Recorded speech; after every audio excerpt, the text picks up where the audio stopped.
Welcome back to Restoring Sean, and today we are in episode 14, where we will finally go through everything it took to restore the exterior of the house. If you're new to the channel, I post a new video every Wednesday morning where I do some sort of wincing crawl into all of the work that went into restoring my very first house, the Manor. All opinions are my own, never assume I have the correct answer, and did you know I have been in 5 gingerbread house building competitions and I have won 4 of them?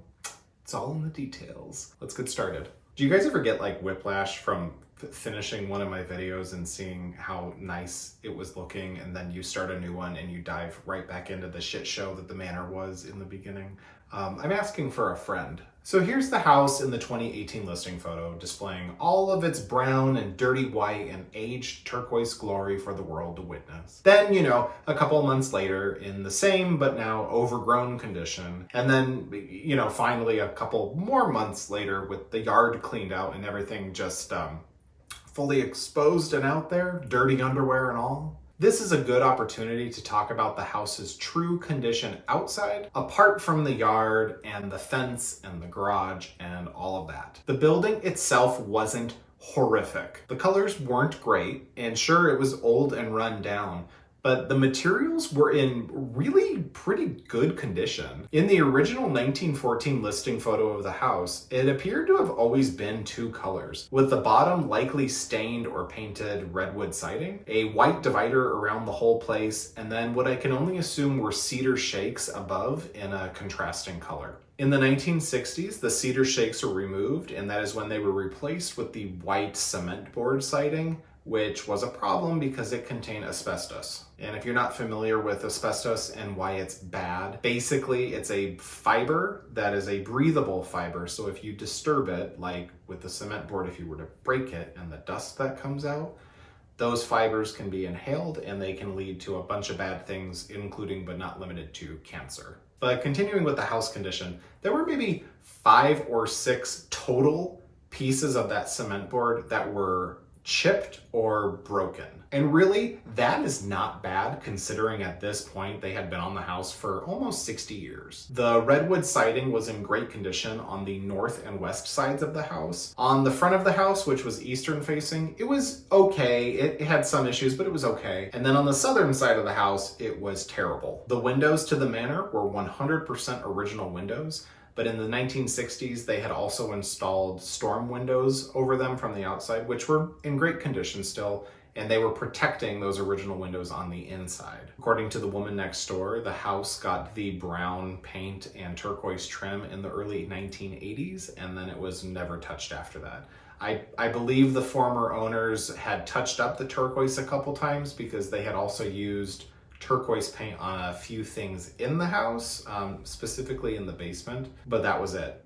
And my plan was to not necessarily touch up the house, it was to recover and redo the entire outside top to bottom, just as I had done in the house. The front porch had custom-made screens for it and a screen door, but I wanted to open that all up because it wasn't original. I needed to replace some beadboard there and repaint the floor, and I also wanted to tear the front deck off and rebuild it, making it wider. I knew the roof was in terrible condition and was easily 30 years old. One of the gutters, as mentioned in earlier videos, had been removed, and it would need to get put back up in order to hopefully avoid sheets of icy death like you see here. In March of 2019, work began on the exterior of the Manor, with work kicking off on the front porch. Because I wanted it to be a hybrid of the original look and my vision of the future, that meant not only removing the screens, but also the trim that scalloped up the support pillars, because I felt that on their own, they looked really dated. So I just tore my screens out and took all the scalloping off that. Got to do that side still. But the deck feels so small without screens. Once they were all taken down, from the street, the house pretty effectively looked like a crack den, and the porch was just sad. This is where my dad comes in. I had him cut into the siding where the screens had been on both sides of the front door so that I could put new wood trim pieces in that would mimic the front pillars. Without the scalloping, those pillars looked very puny, so we encased them in wood to beef them up. And right away from the street, you can tell the house all of a sudden was looking brighter. Not new by any means, but that pop of something fresh was working wonders on its own. After my dad left, it was up to me. I had roughly a month and a half ahead of me to get the entire front of the house finished in time for the 1-year anniversary of owning the house, so that I could share what the remodeled front was going to look like. I started with caulking. It's an old house and it had settled, so that meant pretty wide gaps in surfaces we hadn't touched, and then of course gaps from where we had done new work that needed polishing up. When that was done, I could finally start to paint. This began with primer, of course, because some of this wood was very old and very dirty, and it was also very dry and thirsty. I'm thirsty. So a couple of coats of primer were just what the doctor ordered, followed up by Sherwin-Williams urethane trim enamel in pure white and a satin finish. And look at that change. The white was an amazing pop of energy for the Manor, but I have to say that painting it under the eaves where they had 104-year-old shellac and stain on them was the worst. It was the worst part of the whole process, because if you were using a roller underneath it, nails from the roof poked through that beadboard underneath, so the roller was jumping and piercing, and it was just awful. The whole thing sucked. I was really just working on the porch first, because as you'll see, the house was broken up into segments. Since it was predominantly just me doing this work, if I didn't break it up, it was too daunting and it just wasn't gonna get done. A couple of weeks earlier, I had posted this photo to Instagram because I couldn't decide how I wanted to paint my house. The options were all Sherwin-Williams colors: peppercorn, iron ore, and dark night. I don't recall how overwhelming the vote was for dark night, but it was up there. People wanted to see a dark blue house, and at the time, gray was on its way out. I don't think it's on its way out anymore, and I think it's also, it depends entirely on how you're using it, but I think in that Minneapolis market, that was what was gonna be the color, was dark blue. There was nothing else in the neighborhood that was that color, or even remotely close to that color. That being said, it was time to crack the lid on a new can of paint. So it's a little overcast today. My hair looks real fun, but it is a big day because I am outside. It's not supposed to rain for, I don't know, a while, 48 hours. And this is about to happen. So a little dab will do ya. And the very first strokes of real color are going on. Hallelujah. Holy shit. I loved teasing shots of the house as I went along, because at the time the Manor was not shrouded in the secrecy that specifically that this house has been in, but I think my second house, the ranch, I don't know if I really ever posted anything. So it was fun to do this. One of the things that I did for the Manor was to install a new address plate, because the house numbers had just been like the flimsy ones you get from the hardware store. And I wanted something that was gonna last a bit longer and be a little bit more robust. And you could actually order these metal address plates from Amazon, and you could customize the colors and however many numbers you needed on them. And it was pretty cool. Once that was installed, I took a new photo, which in my humble opinion, captures the complete vibe of the Manor. The final color was indeed dark night in a satin finish. Now, the storm door on the front of the house was the original storm door, as far as I could tell. It was 104 years old. It was on the house when it was built. When I took it down, it was turquoise as well, and my intent was to paint it red and spray paint the hinges black, which I did, and it was a great red color. However, my dumb ass didn't realize that painting your storm door red on a house that was essentially navy blue with white trim would turn it into the Americana house. And not to be like whatever about it, if you know me, you know I am not Mr. Americana. So coincidentally, when I was painting the door, I cracked the glass in it on accident. And instead of replacing that glass, I decided, well, must be a sign, so we're just going to replace the whole storm door. So that did happen. It happened a couple months later, but we'll get to that when it does. Before that, I needed to paint the porch floor. I used a deck paint from Sherwin-Williams in Peppercorn, one of the possible house colors, and I wanted to cover up the aged red floorboards and give them a crisp new glow. Then it was on to the rest of the front of the house. I bought this hand scraper to go along and scrape off all the peeling paint from the wood siding on the house. It wasn't hard, but it was annoying and tedious. You'd start going to town on scraping everything, think it was good, and then you'd find more that needed to come off. And sometimes the wood would splinter off, so then I was dealing with that as well. When the scraping was done, I could paint on a binding sealer that was called Peel Stop, and that literally did what it sounds like. It stopped old paint from peeling up, and it worked pretty well. I think the next summer there were a couple areas where I had to touch up something, but it worked pretty well. With the windows trimmed out in fresh white, I started attacking with the blue. It went on pretty easy for the wood, but the cement board was a bit more difficult because of how porous it was and all of the grooves running down it. With the lower portion of the front of the house finished, I went and purchased a little giant ladder, which is one of those ones that can fold and extend and do all the things. And it was time for me to get comfortable with heights. This is the first of 4 photos that I took from up at the peaks of the house. The ladder is fully extended here, and even fully extended, it wasn't tall enough for me to reach the very top.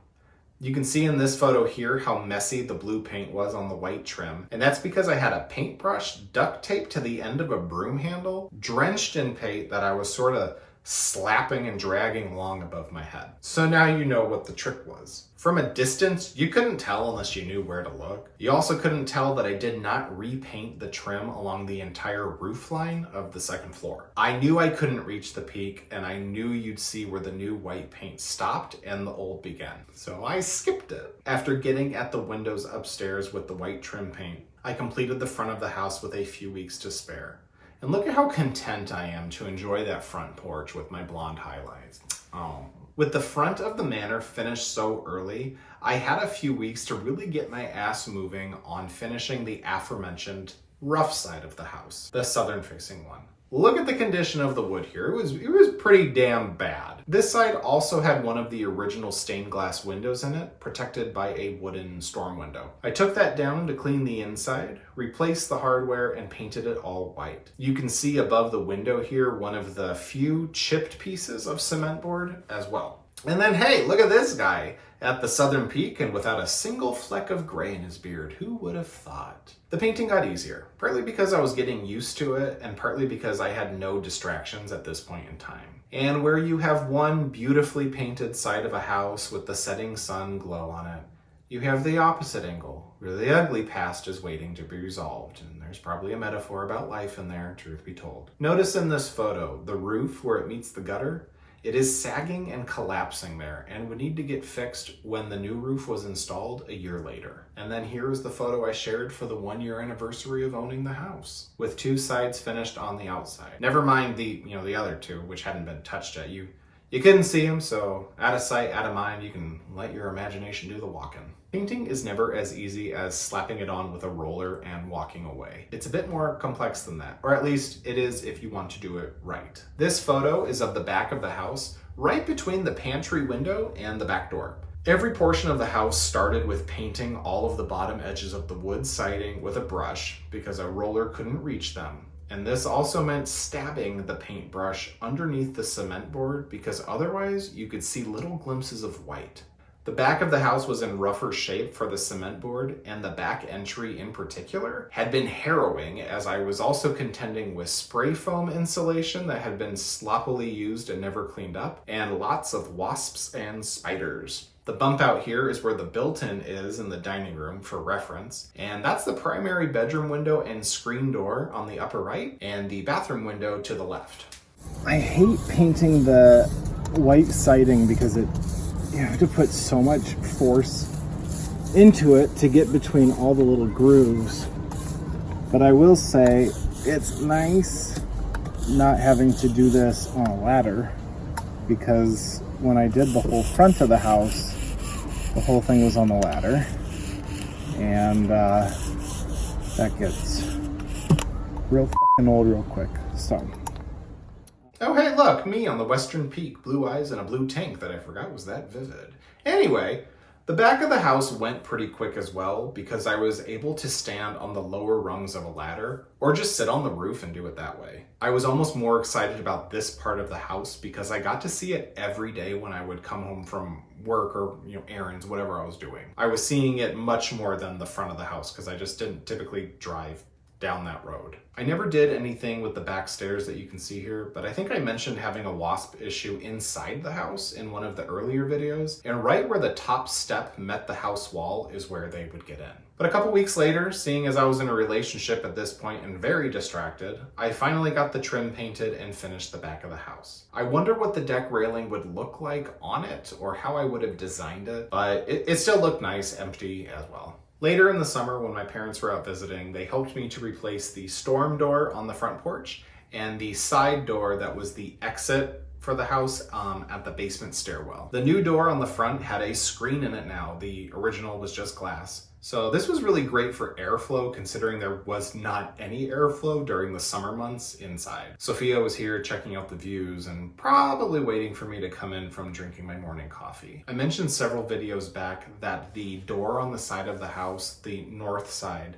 had been nailed shut. Only in reality, it wasn't nailed shut. It just didn't have a handle to open it. This next photo is from the day I found that out because I used a screwdriver to pry the door open and reveal the historic cobwebs and massive spiders living in it. I remember pulling it open and seeing them scurry, and I jumped back doing the hot pants dance. But a year later, this is what replaced it with my parents' help. It was nice in the fact that I could, again, get airflow, but also lock this door in addition to locking the now functioning, house door. To wrap up the work on painting, my friend Andrew was out for a visit and helped with priming under the eaves of the northern face of the house. While he was working on the white paint, I was working on the blue paint. Here's the outside of the stained glass window at the bottom of the stairs inside the house, all refinished in white. And then here's my goofy ass wearing shorts that did nothing for my ass, rolling away with blue. Here is my photo at the northern peak.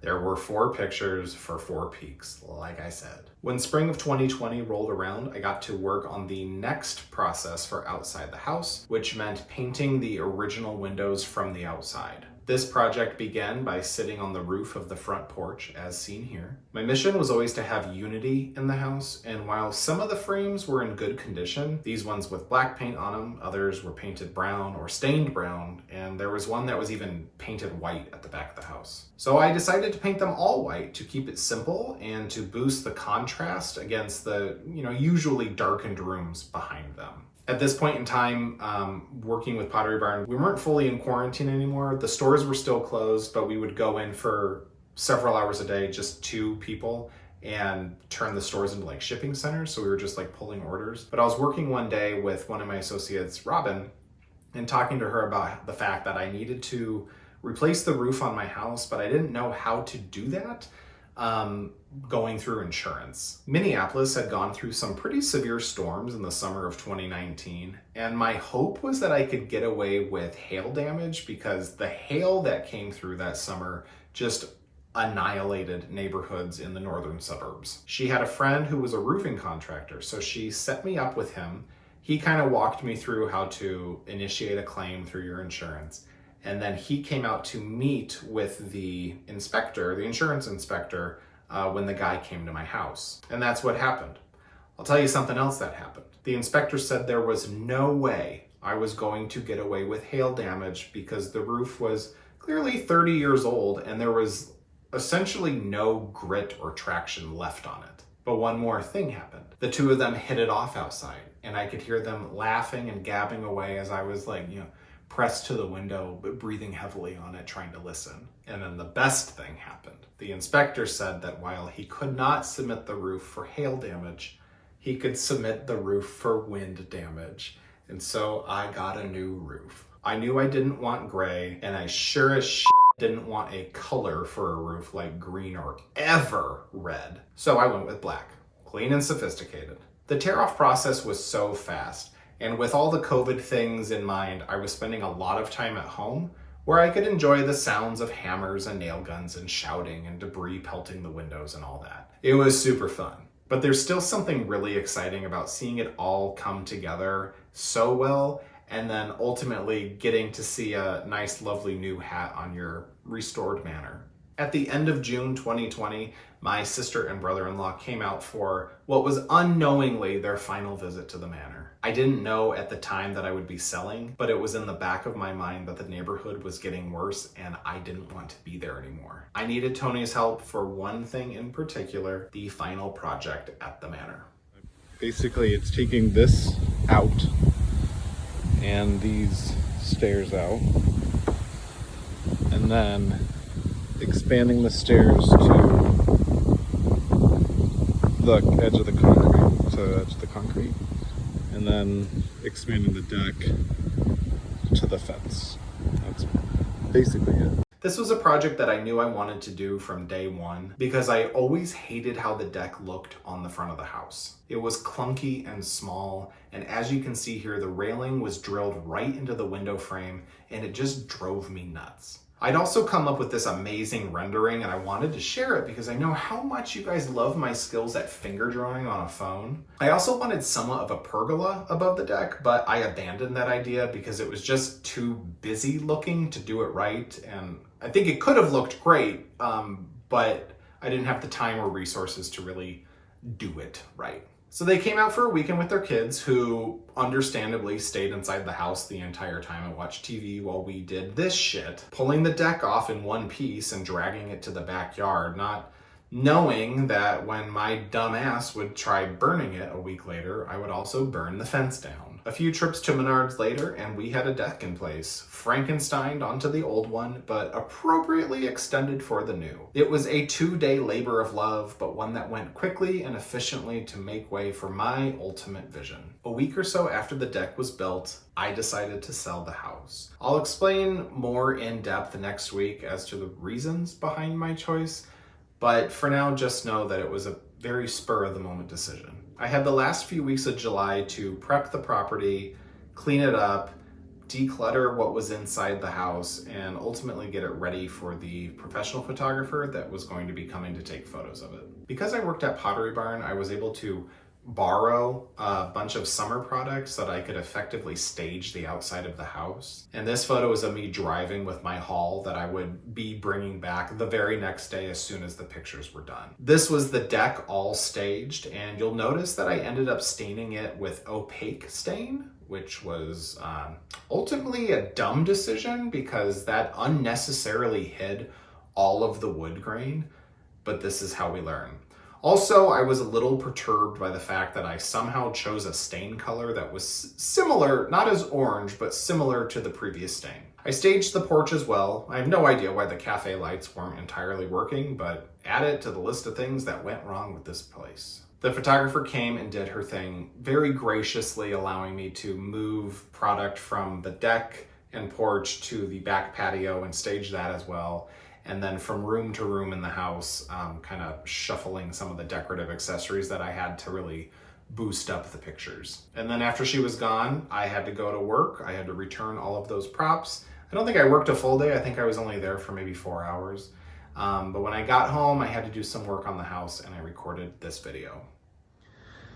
Well, pictures went well today for photographing the house. I had to do some last minute painting under the eaves and ruined a top and got a little sweaty, but it's a pretty night. You gotta love late summer nights. So I've got one more spot to do and then I'm done. And then hopefully that means I don't have to do anything else on the house until it's sold and I can start a new project because I'm still single. Yay. With that, here are the final listing photos of Parker Manor. The house certainly didn't turn out how I thought it would, or maybe how I intended. It was so much less, but also so much more. There are a million things that you want to change when you look back on something, but for me, I am happy with how this came together. It was a jewel on the street, for better or worse, but I was happy. Thank you so much for watching today and for even being remotely interested in clicking on the like button below and for commenting on something that you liked or loved or even hated and want to share. Make sure you join me next week, Wednesday, when we wrap up the first season of Restoring Sean and go through the lessons learned in the house that I spent just 27 months living in. Until then, take care and I will see you soon.